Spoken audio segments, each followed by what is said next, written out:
When it comes to birthdays, I'm sure there are two ways people feel about them.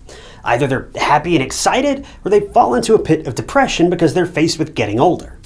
Well, 22-year-old Clare Bernal was definitely part of the former club.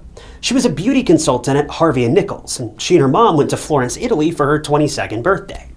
It was an amazing trip, and suffice to say, it was a much-needed relaxing escape for Clare. But 2 months after this exhilarating trip, Clare was found lifeless on the floor of the place where she worked. When the police were called, they were scratching their heads. Was it a foreign threat? Targeting a bustling and famous place like Harvey Nichols sounded like the perfect intimidation tactic. But when the police further investigated, it turned out that the attacker was not a threat to national security, but rather specifically to Clare. The terrifying case of Clare Bernal is based on something that you've heard time and time again. But nonetheless, it gets all the more frustrating as the details unravel.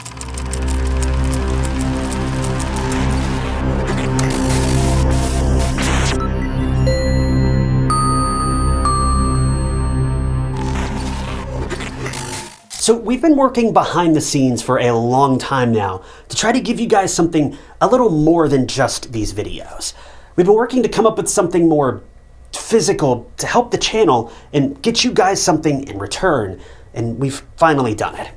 I partnered with Bonfire to create this incredible new shirt that's available right now. Just visit the link in the description. The design was conjured up by my wife and I. She helps out a ton behind the scenes, and we sent the idea over to Bonfire, and they came back at us with this. Now, I hope you guys don't think this sounds too conceited or something, but truthfully, this is the coolest shirt I own. I don't say that from a place of, look at me, look at this thing I did.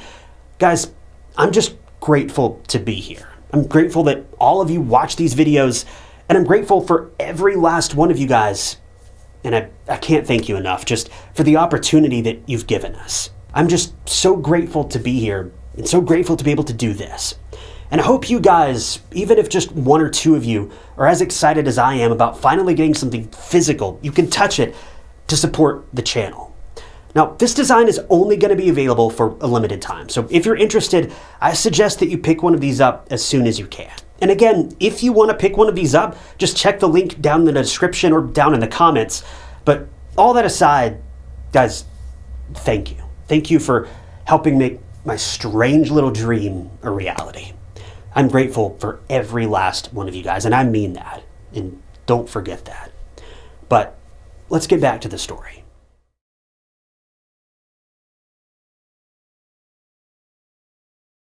Welcome to True Crime Stories. If you're new here, I post new true crime documentaries every single week. So if you're into that kind of thing, be sure to hit subscribe. It's totally free and it just keeps you up to date with all my future cases. Clare Bernal was born in July of 1983 to parents Tricia and Martin Bernal in Groombridge, Tunbridge Wells in the United Kingdom. Clare attended St. Gregory's Roman Catholic Comprehensive School in Tunbridge Wells, and afterwards she enrolled in West Kent College, where she got a BTEC National Diploma. Growing up, Clare loved to play with makeup, and according to her mom, Tricia, Clare would spend hours in front of the mirror just dolling herself up. So it was clear that Clare wanted to work in the beauty industry. This led her to study beauty therapy at West Kent College, and after getting her diploma, she was qualified to work as a beauty consultant. Clare, according to her friends and family, was a sweet and gentle soul. She hated confrontation, had the softest, most genuine smile, and just wanted to make the world a peaceful place. Clare was the embodiment of peace and beauty. She was humble and caring, but that also meant she could have been a bit naive. Clare was also very shy by nature, and she wasn't one to talk ill about anyone. According to her mom, Clare didn't have a bad bone in her body. She was pure light, peace, and just an amazing person to be around. Because Clare loved makeup and skincare, she had experience doing theater makeup, and when she saw an ad for a beauty consultant job at the Harvey Nichols flagship store in Knightsbridge, London, she jumped at the opportunity. Harvey Nichols is a high-end department store in the United Kingdom. They have everything: luxury clothes, accessories, makeup, all under one roof. Clare was very passionate about this field, and as fate would have it, she was called for an interview. Clare was prepared when she walked in for that interview, and the employers saw the pure passion dripping from every word she spoke. Not long after, Clare got the anticipated call that she'd gotten the job. Clare was over the moon. One of Clare's friends, Adam Ward, remembered receiving a call from a very nervous Clare right before the interview. She said she didn't know how she had done and she was very on edge. Adam reassured her, knowing that this was just how Clare was. She'd give her best in any situation, but always second-guess herself after the fact. Well, safe to say, when Adam heard about Clare getting the job, he was ecstatic and incredibly happy for his friend. Following her interview, Clare moved to Dulwich in South London, and she lived in an apartment with 2 roommates. As soon as Clare stepped foot in London, it was a dream come true for her. Clare loved the city life and was enjoying her early 20s to the max. Clare was working her dream job and everyone loved her. From her co-workers to the people that Clare consulted with, everyone knew that she was fit for this job. Clare was soft-spoken, quiet, and modest, but professional, and an ambitious woman who made it her life's mission to make every woman look and feel as beautiful as they wanted to be. Fast forward to July of 2005. Clare and her mom Tricia went to Florence, Italy for Clare's birthday. It was a wonderful 5-day vacation, and Clare had a blast. They explored, went sightseeing, took loads of pictures, and laughed until they were teary-eyed and delirious. Clare and Tricia were more than just a mother and daughter. They were best friends, and they leaned on each other in times of need. Tricia remembers those days like yesterday, and she looks back on them with a smile on her face, seeing her daughter so happy and carefree. But just 2 months later, someone viciously burst Clare and her family's peaceful bubble, and in the process, Clare lost her life. It was September 13th, 2005, and Clare was looking forward to the end of her shift at Harvey Nichols. As much as Clare loved her job, she was tired and just wanted to go home and have a relaxing night. After all, standing all day at the makeup and skincare counter sounds pretty exhausting. Victoria Daniels, one of Clare's co-workers, was just a few counters down from Clare, and she saw Clare tidying up the counter for the day. As Clare looked up at Victoria, she smiled and mouthed that it was almost closing time. The last thing Victoria remembered was Clare's face lighting up in a smile, and that was when she spotted someone, a man to be exact, behind her. But it all happened so fast that she didn't even have time to think. As the man behind Clare crept closer, Victoria saw a flash of black in his hand, and that was when the entire department store echoed with deafening pops. Victoria and the other workers ran out of the department store. People thought it was a targeted attack. Witnesses heard 4 rounds go off, and finally, when the 5th blast bounced off the walls, everything went eerily quiet. Within minutes, the police swarmed the scene. When they went inside, they were met with a horrific crime scene. Lying on the ground of the luxury store were 2 people, and tragically, one of them was 22-year-old Clare Bernal. The second person was a man. The police didn't know initially who he was, but Harvey Nichols employees and officials did. It was 30-year-old Michael Pech, the store's own security guard. But the thing is, Michael's wounds were self-inflicted. This painted a very clear picture to investigators. Michael had approached the counter that evening, targeted Clare for whatever reason, and then turned the weapon on himself. All of this was confusing and alarming for the police to hear, but they needed to convey this terrible news of Clare's passing to her family first. So they paid a visit to Clare's mom, Tricia, and when she was unfortunately informed about her daughter's passing, needless to say, she broke down. But Tricia asked the police one very specific question in between her tears. She asked, "It was Michael Pech, wasn't it?" So besides the police at the crime scene, almost everyone, even Clare's mom, knew who Michael Pech was. And now he'd not only taken Clare's life, but his own as well. So who was Michael Pech, and why did he attack Clare? Most importantly, how did everyone else know about him, and why was he due to appear in front of a judge? Well, this was the moment when months upon months of torment, fear, and mental torture resurfaced, and it all had to do with Clare. It all started with a chance encounter between Clare and Michael at none other than Harvey and Nichols. Michael Pech was a citizen of both the Czech Republic and Slovakia. He also served in the Slovakian army, but was later discharged for desertion of all things. Michael also worked as a security guard at the United States Embassy, and sometime later, he moved to the United Kingdom, where he now lived in northern London. It was during this time that he got a job as a security guard at Harvey Nichols in Knightsbridge, the same department store Clare worked at. Michael was also married at one point, but when he moved to London, he was in the midst of a divorce. Michael caught sight of Claire, and he was immediately interested in her. He was smitten with Claire and her warm and shy personality, and the two frequently chatted. Shortly after, Michael asked Claire out on a date in January of 2005. Claire accepted, and the two went on 3 dates over 3 weeks' time. Everything was okay in the beginning, but Claire's mom, Tricia, didn't like Michael for her daughter at all. First of all, he was quite a bit older than her and previously married, which Tricia didn't like. But according to Claire's family, she wasn't head over heels for Michael either. She was just flattered by the attention that he gave her. Michael would shower her with compliments, tell her how beautiful she was, and get this, even professed his love for her after just 3 dates. Claire enjoyed the company and she did like Michael, but maybe not in the same way that he liked her. Well, it turned out that Michael wasn't the best for Claire after all, because just 3 weeks into dating, Claire noticed Michael was becoming very possessive, controlling, and jealous. Claire confided in her mom that Michael wanted Claire to spend all of her time with him. He didn't like it when she hung out with her friends and family, and he didn't ever want her to go home. Now, here's the thing, I totally get being head over heels for somebody. I can even wrap my head around being a little obsessed over someone that you just met, maybe in a healthy way, but telling people that you don't want them hanging out with anyone other than you and nearly preventing them from going home, that's a lot. And mind you, this was something that Claire noticed after the very first date. She just didn't think that it would escalate so quickly.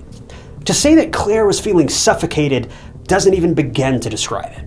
One time, after Michael had come back from Slovakia, he insisted that Claire come and pick him up from the airport, and even demanded that he stay over at her apartment, which Claire didn't want him to do.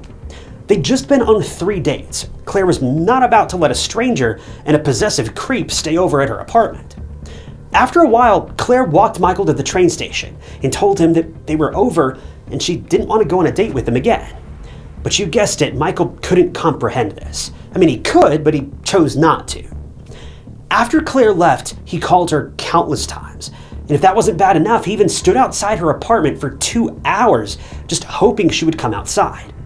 Neighbors and Claire's roommates heard Michael shouting, name-calling, and demanding that Claire talk to him.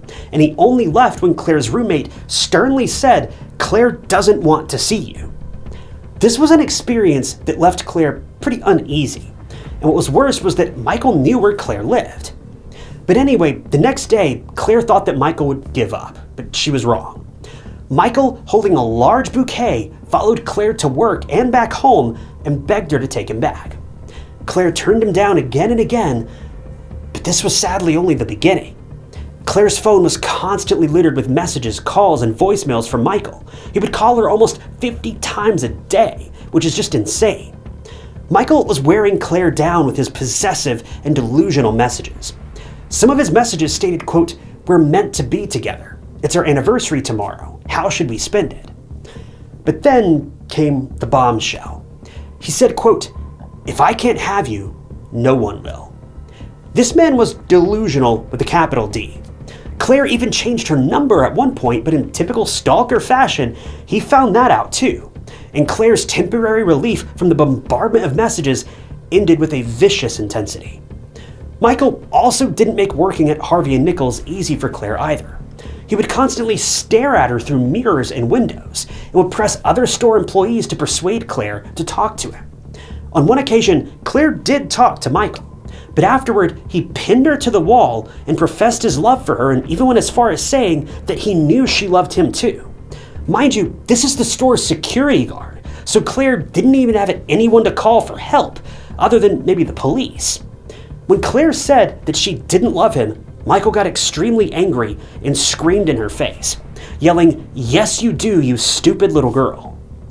All of this relentless stalking went on for 2 months, and Claire was starting to get increasingly worried and scared. Michael's actions also caused a lot of problems for Claire at work. She was constantly looking over her shoulder, and she'd clock into work late, and she was just a mess. It was March of 2005 when another very frightening incident happened. Claire was walking back home when she saw Michael following her. She managed to get onto the train, but so did Michael. When the train stopped and Claire got out, Michael followed her like a dark and sinister shadow. At some point, he grabbed her arm, and when Claire threatened to report him to the police, His response sent chills down Claire's spine. Michael said, quote, "If you report me, I will kill you." Claire was frozen in fear, but all Michael did was flash his sick smile, and he got off at the next train station, but not before tormenting Claire some more by staring at her the whole ride. Claire went home and immediately broke down in front of her mom and told her what was happening. Claire's family was just feeling so helpless. They didn't know how to help Claire, who was now losing sleep over the whole thing. Claire just wanted Michael to leave her alone, but now she couldn't even call the police because she feared for her life. But soon, Claire realized that talking to Michael wasn't going to lead anywhere, so she decided to get her employers involved. Finally, after 2 months of enduring Michael's stalking, Claire took the matter to the Harvey and Nichols officials. See, the head of security at Harvey and Nichols was a former police officer, and he for once took Claire's claims seriously. He even used CCTV cameras to monitor Michael, and when he saw the actions himself, he and other team members agreed to move Michael to a different floor, thinking that it was enough to free Claire from Michael's torment. But obviously it wasn't. Michael knew where Claire lived, and he continued his stalking, but when the store officials found out, Michael was suspended. Following this, the security head encouraged Claire to report Michael to the police. Even though Claire was initially hesitant because she was embarrassed and just wanted it all to end, she did contact the police and file a complaint. And this was likely a very big mistake. Michael was eventually arrested, and interestingly enough, he was arrested at work, where he was handcuffed by the police and permanently fired from his job. But what was so eerie was the way Michael was looking at Claire as he was being loaded into the back of the police car. He was shooting daggers at Claire as if it was all her fault. Claire was very unsettled, and she called her mom right after the incident. Tricia said that Claire told her she didn't want Michael to get into trouble, but he wasn't stopping. If he'd stopped, then Claire would have not contacted the police in the first place. And it's just so heartbreaking to see that even after all this, Claire genuinely had Michael's best interest in mind. And it's just a shame he didn't feel the same way. She had every right to report Michael, but she still felt bad. And it's so insane to see that Claire was still trying to solve things with compassion and peace, and it just shows the type of character she had. Claire was by all means an amazing young woman. Meanwhile, at the police station, Michael was questioned, and infuriatingly, he turned the tables on Claire. He said that he was the one to end the relationship with Claire, but she was insistent on staying with him. It was Claire's word against his, and because the police didn't have any evidence other than Claire's statement, you guessed it, they let him go. The police ordered Michael to stay away from Claire.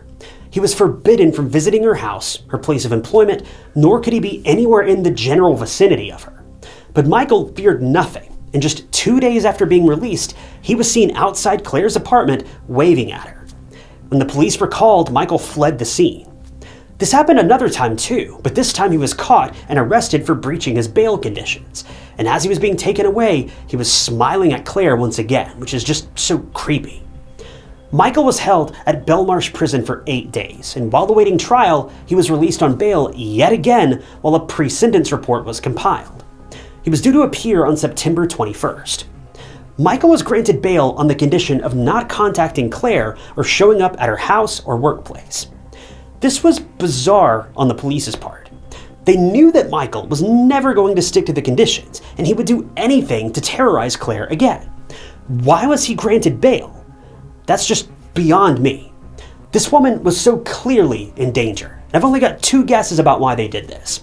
Either Claire was so kind-hearted and gentle that she just didn't tell the police the full extent of the stalking, or the officers watching over Michael's case were simply morons. But after getting out of jail this time around, Michael didn't go back to stalking Claire, but he went somewhere else entirely. He booked a ticket to Slovakia, but he wasn't there to meet his family. He went there for firearms training. If you remember, this was around the time when Claire and Tricia went to Florence. They were having an amazing time, but sadly they could never have even guessed that this would be their final holiday together, because Michael was planning something that was beyond evil. Somehow, he was able to travel from Slovakia to the UK with a weapon in his luggage. He'd purchased this weapon while in Slovakia, and somehow managed to take it out of the country undetected.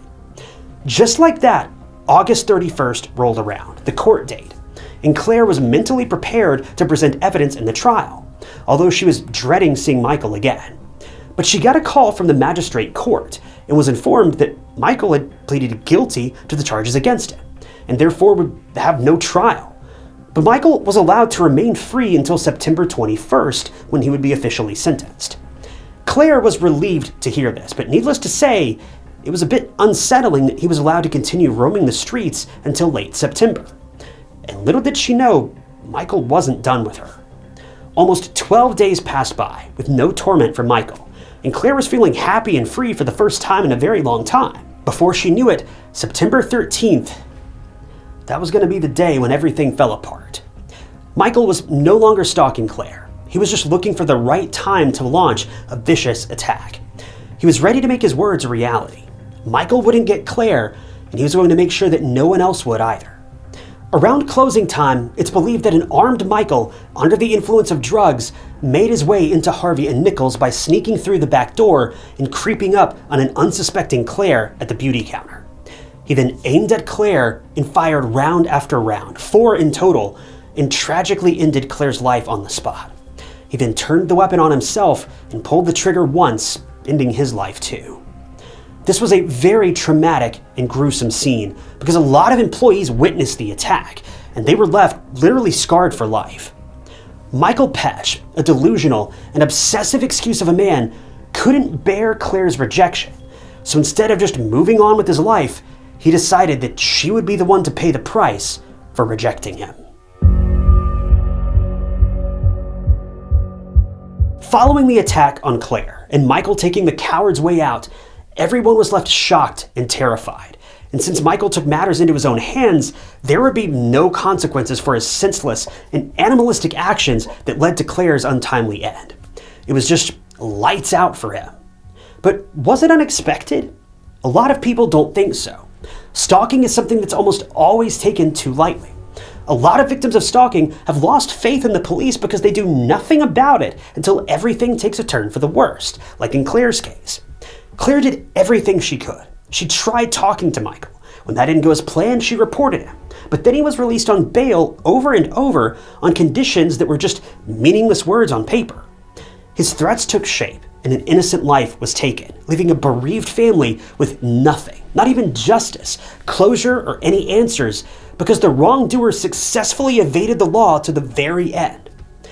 Weeks later, Clare's funeral was held, and her parents were so heartbroken to see their daughter, once full of life and love, now being lowered into the ground.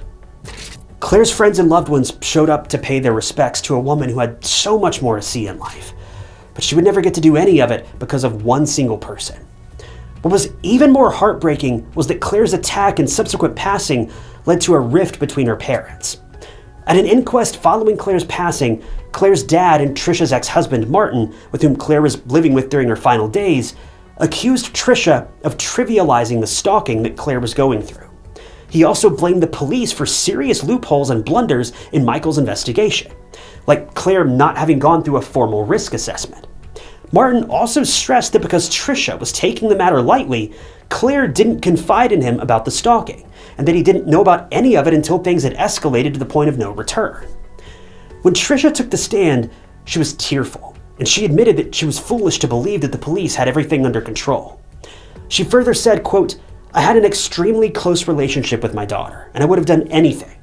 I thought that the police had it in hand and that she was safe, and that's my mistake, and I have to live with that." This is so heartbreaking and awful to see two grieving parents going through this. Truth be told, neither of them were at fault, but grief takes incredibly strange forms, and this, unfortunately, was likely one of them. It's understandable, but that doesn't make it right. Trisha, following Clare's passing, advocated for a change in stalking laws and petitioned that stalking is a serious and high-risk crime. She teamed up with several families of stalking victims, and the Family Justice Center was established. This was a platform for anyone suffering from stalking or violence, and all of the cases under this umbrella are to be classified as high risk. Trisha, along with other families of stalking victims, appeared on many public media platforms and urged for the passing of the law. Finally, in 2012, stalking was officially listed as a criminal offense. But has stalking and other escalated crimes stopped since 2012? No. Even though Trisha's work is remarkable, law enforcement authorities still don't take stalking seriously, at least not until something terrible happens to the victims. The thing is, monsters like Michael are relentless, and they fear nothing. They obsess over someone until their lives are completely paralyzed by fear and uncertainty. Stalking is a very serious crime, and lots of people are silent victims of it. They're silent because they know if they go to the police, they won't believe their stories. Or worse, they'll just be told, "There's nothing we can do." This has to change. No one deserves to live their life in fear, and no one has the right to terrorize an innocent person just because they won't bend to their will. It's nauseating to me to see that nearly every law enforcement agency has a hands-off policy when it comes to stalking. The thing is, I get it. You can't arrest someone if they haven't committed a crime. But you can certainly do something. When you know someone is a stalker, even a little bit of intimidation can go a very long way. It's just sickening that Claire's family had to go through all of this. And for what reason? Michael took his own life anyway. He could have just done that in the first place and left Claire alone, but he wouldn't be satisfied until he took everything from Claire and her family.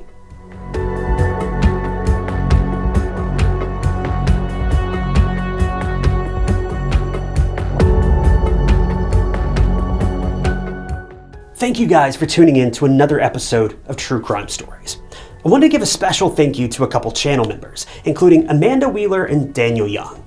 If you also want to become a member of the channel, you'll gain access to new videos sometimes days or weeks before they're uploaded to the public, and it's currently the best way you can support the channel and help out. And I really appreciate all of you that have decided to do that. So if you want to join, you can click that big join button below the video, or find the link down in the description.